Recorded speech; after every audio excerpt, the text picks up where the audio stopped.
So, yung outfit niya, merong baril na nasa holster, pero hawak-hawak na yung tabak.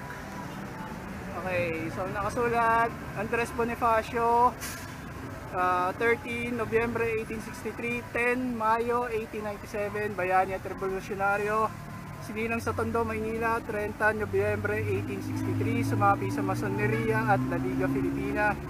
1892, nagtatag ng kataas-taasang kagalang-galangan na Katipunan ng mga anak ng bayan o Katipunan.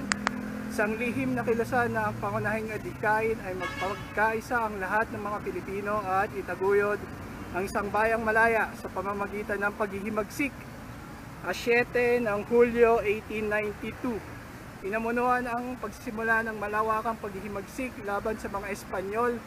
Agosto 1896, sumalakay sa San Juan del Monte upang kubkubin ang pulburin. 30 Agosto 1896, pinatay sa Maragondon, Cavite.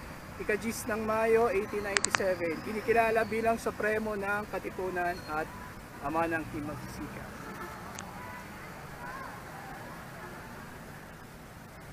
Isang taon lang din pala siya halos, no? Na naging Supremo kasi 1897, wala na siya.